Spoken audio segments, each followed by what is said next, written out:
Mbappe to Arsenal. Could that deal happen?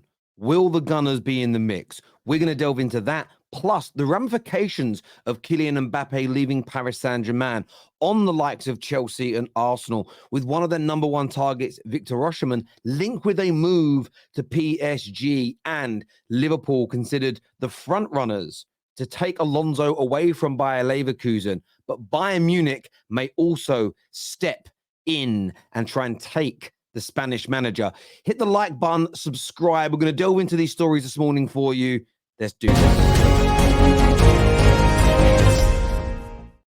Now, with Mbappe looking like he's leaving, he will not be at Paris Saint-Germain next year. That is a foregone conclusion. It's done. David Ornstein shares an interesting update here that Victor Osimhen figures prominently on Paris Saint-Germain's list to replace Mbappe. PSG are preparing for a possible exit since the summer and have stepped up multiple discussions in January to be ready for June. The 25-year-old Napoli striker is a strong contender. And of course he is. Of course, I know he didn't have a great AFCON. I know he got a lot of stick for that. But domestically, on a European front for the last couple of years, Victor Osimhen has been excellent. He's a bagsman. He's a goal scorer. PSG need to make a splash with the replacement for Mbappe. Whether that's a name that gets the juices flowing of the Paris Saint-Germain fans, or whether it's someone that is going to come in and essentially replace the lion's share of the goals that Mbappe generates. But the impact it has upon the Premier League is evident. He is seen as the number one target for Chelsea. Chelsea are in such a poor situation as it stands right now in the middle of February in 2024. They're very unlikely to have European football next year unless they win the Europa League or they win the FA Cup. They certainly are not going to have Champions League. Of course, there is a rich history at Chelsea, especially what's been generated in the last 20 years. But their current situation, their current predicament cannot be ignored. What this then does, if Paris Saint-Germain land him, it just feels to me, gut feeling, with David Ornstein reporting on it, that PSG may now be the front runners.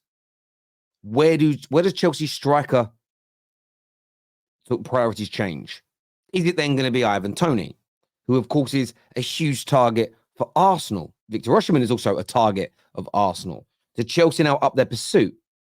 If they're prepared to pay 120 million, 130 million pound for Victor Osimhen, what does that do to their budget for trying to sign Ivan Toney? Could they blow Arsenal out the water? Could they bid more? Could they offer more in salary now? Could that be tempting for Ivan Toney? Although he does want to play Champions League football, you suddenly offer somebody 60, 70, 80, 100,000 pound more a week. You offer Brentford an extra 20 or 30 million in terms of transfer fee. That can change the landscape. This is what I love about the Mbappe deal. It starts a butterfly effect that impacts more than just PSG or Real Madrid. The ramifications are quite large. So I want to get your views. I want to get your opinions on this in the comments section below. Now, talking about the situation with Mbappe, I said yesterday on the Terrace, I've said for many months now, I find it ridiculous that the top Premier League clubs are not trying to sign him. This fear of, he's probably going to go to Real Madrid.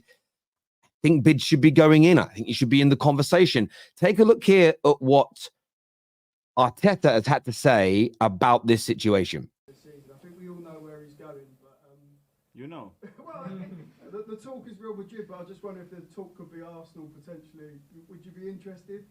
Well, when there is a player of that caliber, we always have to be in the conversation. But as you said, it looks in a different way.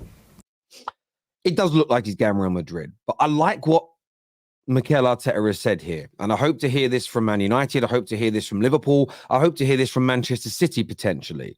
They have to be in the conversation. You have to speak to the agent. You have to speak to the representation. You have to try and get a meeting with the player. You almost have to admit, we know Real Madrid is the number one choice, but why? What are you not getting at Real Madrid that we could potentially offer you? Do your background. Understand the motivations of the player. Understand his past. Understand who his legends are. What legacies he wants to follow.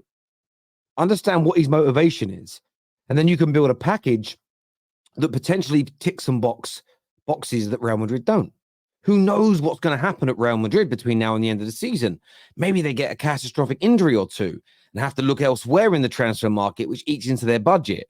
He's not a free transfer, by the way. There is a £100 million plus signing on fee that has to be paid here.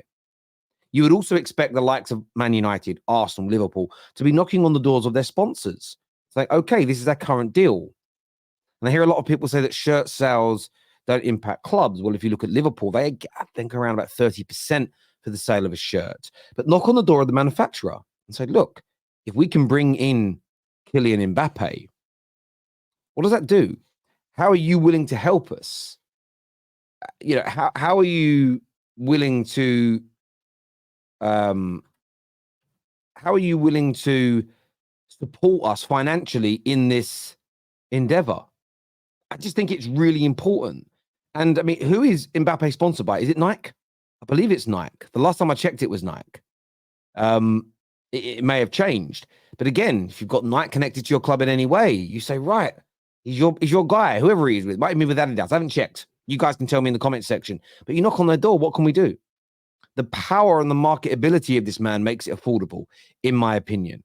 Now, a lot of people will say there's no point wasting any time or any energy on this deal because you're not going to get him. I believe you have to be involved. I think you've got to throw your hat in on the off chance you land him, because the age of Mbappe now, if you don't sign him now, it's never going to happen. You have to attempt to get it done. And I don't even think it will put the nose out of any other player, because there isn't another player on earth that thinks they're better than this guy, probably barring Haaland. So I don't even think it upsets the apple cart. I think it's right that Arteta said this, but he knows that the likelihood of it happening is very, very low indeed. But they are in the conversation. Give us your thoughts and give us your feelings below. Now, moving to Liverpool, this story from the Times, and if you're not from the UK, well, everyone knows how credible the Times newspaper is. And it says here that Bayern Munich are increasingly likely to part ways with Thomas Tuchel. Of course they are. And it says in the summer. It could be before that. They go out of the Champions League, and if they sort of suddenly get 8, 9, 10, 12 points behind Bayer Leverkusen, he could go before that point. In fact, I think if they can bring someone in of ample quality, they should do it now anyway. But maybe the reason they're waiting is because of this article.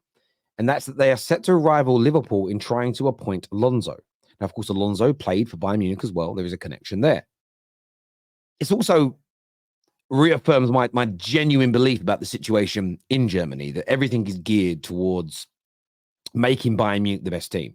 Like, sincerely, if I was signing a manager, if I was at Bayer Leverkusen or Dortmund, I would write a decree within that and multiple clauses in the contract that state every penny we've ever paid you becomes default if you join Bayern Munich at any point in, like within 3 years of leaving us.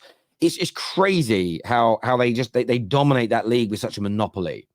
However, that's what they do. They take the best players from their rival teams. I wouldn't be surprised if Alonso joins them. Liverpool need to act quickly on this. The more I watch Bayer Leverkusen, the more I read about Alonso, the more you listen to him talk, I become ever more convinced that he is a genuine, bona fide, world-class manager in the making. And I say in the making. So Liverpool fans, I want to understand what you feel towards this news. We know the power that Bayern Munich have. They have a fantastic squad right now, but they have a lot of players that might be leaving. They're not playing a brand of football which is particularly they're particularly accustomed to as a football club. It doesn't meet the standards of Bayern Munich. You look at Bayer Leverkusen, though, the passing, the movement, the speed, the defensive shape. They're a better team than Bayer Leverkusen right now. And yes, they have some excellent players, but I think so much of that is down to the coaching and the tactics and the ability to communicate this with the squad of Alonso. Liverpool still, with the bookmakers, are seen as the favourites to land him. Obviously, he's a Liverpool legend. I wouldn't say he's as big a legend at Bayern as he is at Liverpool in terms of what was won and what was achieved.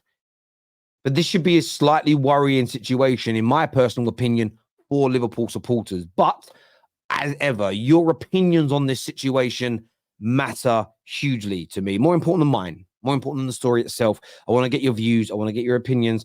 I want to understand what you think and feel relating to it. Will Liverpool break the bank, to bring him in or not? Give us your thoughts and feelings below. Please hit the like button before you go, though. Very important to the Football Terrace that you get that done. Until next time, take care. Goodbye. God bless. And I'll see you all again soon. Peace.